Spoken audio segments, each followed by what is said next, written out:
pagi kesayangan onlineku semua. Ketemu lagi dengan saya Yeni Bali. Gimana kabarnya pagi ini teman-teman semua kesayangan onlineku? Mudah-mudahan semua sehat, dijauhkan dari segala kesulitan, dijauhkan dari sakit. Kemudian untuk yang lagi sakit semoga cepat sehat, cepat sembuh kembali ya. Jadi pagi ini sarapan saya beda dari hari-hari sebelumnya. Jadi saya lagi ngejar hidup sehat lagi nih. Karena yang sempat saya ceritain kan beberapa bulan yang lalu, akhir 2021 sampai awal 2022 itu saya sempat kena batu empedu. Karena mungkin pola makan saya nggak bagus ya.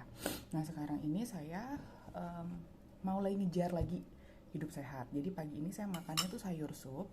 Sayur supnya itu, aduh kelihatan nggak ya teman-teman ya? Ada kentang, ada wortel, kemudian proteinnya juga ada di dalam sini. Ada ayamnya ya, ini kentangnya. Nah, ini wortelnya. Kemudian sambil sarapan, saya mau sedikit cerita nih. Saya kan banyak banget nih nonton YouTube. Saya sambil makan ya, kesayangan onlineku ya. Sudah sarapan belum? Sarapan apa pagi ini? Kalau bisa, kita sarapan bareng. Yuk. Jadi, saya banyak banget nonton di YouTube, kemudian baca di Google atau lihat cerita di IG.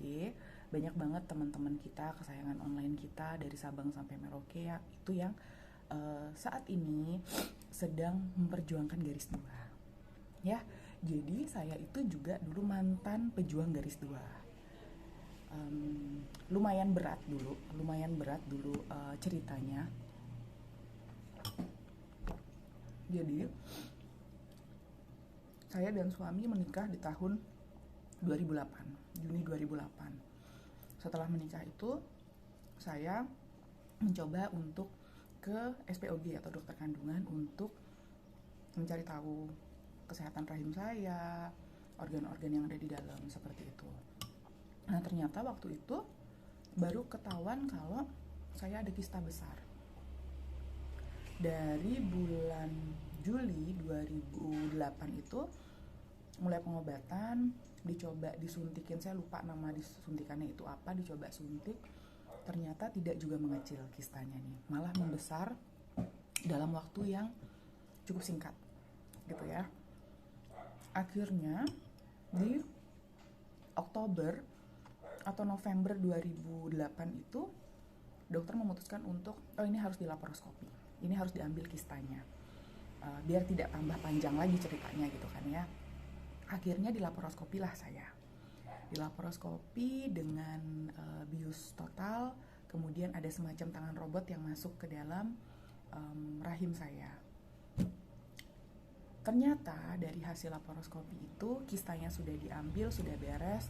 Ternyata baru ketahuan kalau tuba falopi saya kanan kiri mampet.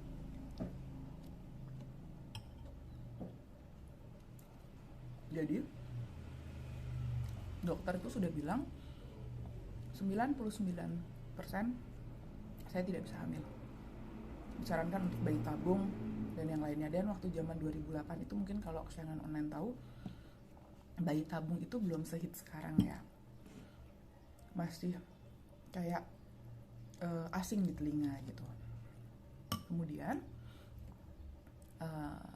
setelah itu jujur sebagai seorang perempuan saya sempat down, sempat rasanya kayak dunia runtuh gitu ya. Baru menikah, kemudian dijudge dokter 99% tidak bisa hamil, yang seperti itu. Tapi di sisi lain saya masih punya pengharapan, saya yakin bahwa masa sih Tuhan kasih saya jalan yang nggak baik gitu ya. Jadi saya berusaha menerima bahwa apapun itu pasti jalan yang terbaik untuk saya dari Tuhan gitu.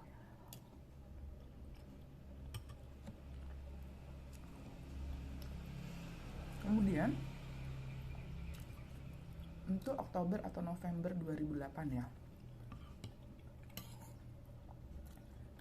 ada di titik dunia runtuh, ada di titik belum bisa menerima, tapi di sisi lain juga memaksakan diri berusaha untuk hey ini jalan terbaik untuk kamu gitu ya.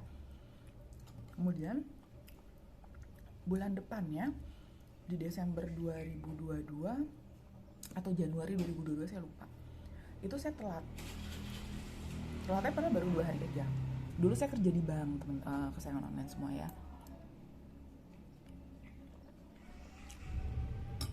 Jadi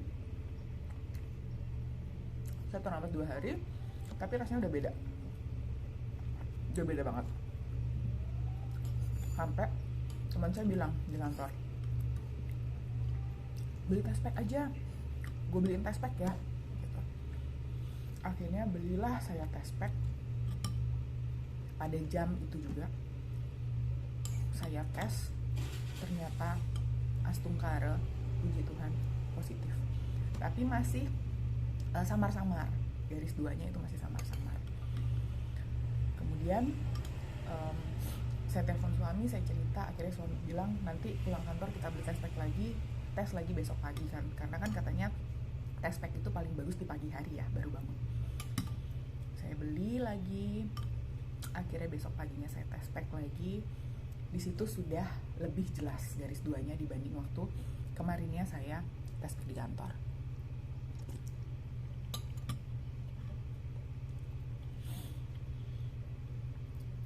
Perasaan saya saat itu jujur luar biasa.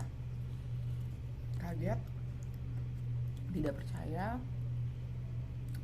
bahagia, semua campur aduk jadi satu. Kemudian saya langsung telepon dokter kandungan saya, bikin janji untuk malamnya datang ke prakteknya untuk konsul.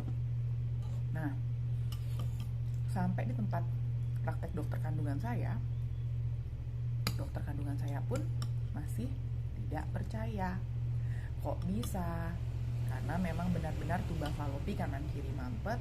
Tuba falopi itu kan tempat pertemuan sperma dan sel telur. Jadi begitu tuba falopi kanan kiri mampet, jadi kemungkinan besar si sperma tidak akan bertemu dengan sel telur dan tidak akan terjadi pembuahan. Itu logikanya dan dari teori kesehatannya. Karena waktu saya laparoskopi, dokter kandungan saya berusaha untuk menyemprotkan antibiotik di tuba falopi saya pun itu tidak ada sedikit pun antibiotik yang keluar. Berarti artinya memang sudah 100% mampet. Nah, akhirnya begitu sampai di tempat dokter, saya disuruh tes pack ulang, kemudian ternyata benar positif. Dokternya kaget, dokternya ikut bahagia, dan saya berpikir saat itu adalah keajaiban Tuhan dikasih ke saya. Kalau di saya irisannya dia, keajaiban irisannya Yudi diberikan kepada saya lewat tangan dokter. Nah setelah itu, cuman sayangnya waktu itu saya hamilnya jadinya hamil beresiko. Karena seharusnya kan saya masih observasi tuh, setelah laparoskopi harus observasi dulu 3 bulan, belum disarankan untuk hamil. Belum disarankan untuk bayi tabung dulu waktu itu ya. Tapi ternyata belum bayi tabung pun Astungkara sudah diberikan rezeki sama Tuhan. Jadi kenapa sih saya cerita ini ke teman-teman semua? Karena saya ingin menguatkan teman-teman yang sekarang sedang menjadi pejuang garis 2. Akan selalu ada pengharapan di setiap kesulitan kalian. Akan selalu masih ada pengharapan di setiap keputusasaan kalian. Karena waktu itu saya juga putus asa, sangat putus asa sekali. Tapi nyatanya Tuhan kasih rezeki kepada saya di saat saya mulai bisa yakin bahwa jalan Tuhan selalu jalan yang terbaik untuk saya. Yang pertama, yang kedua, saya berserah. Apapun yang diberikan kepada saya yakin itu memang yang terbaik. Seperti itu. Jadi bukan keinginan manusia yang terbaik, tapi keinginan Tuhan lah yang terbaik buat kita. Itu sih teman-teman. Jadi agak sedih juga kalau ingat masa lalu itu ya. Cuman Astungkara, syukurnya sekarang ini saya sudah punya 3 anak, perempuan semua.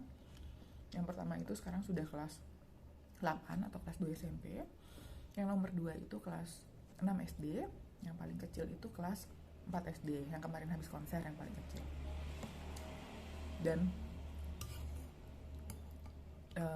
ternyata setelah saya dijudge tidak bisa hamil, yang pertama saya bisa hamil, yang kedua ternyata hamilnya langsung cespleng 3 kali ya. Kalau sekarang saya akhirnya setelah saya punya anak yang sampai akhirnya saya baru punya anak 1, baru punya anak 2 itu nggak dikasih KB sama dokternya. Jadi dokter nyaranin ke saya, nanti kalau udah mau stop punya anak baru langsung disteril aja. Karena saya punya histori, punya kista besar, dan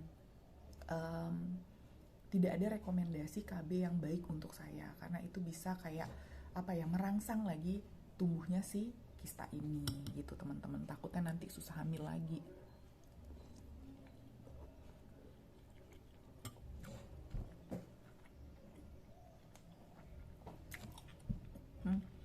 Jadi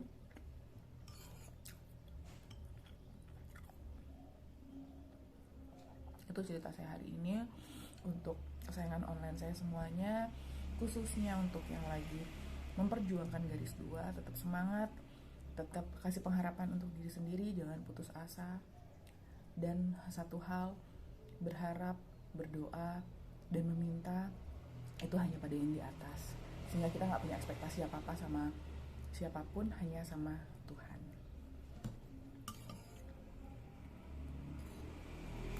Ya, itu dulu ya cerita untuk hari ini, sahabat kesayangan online semuanya.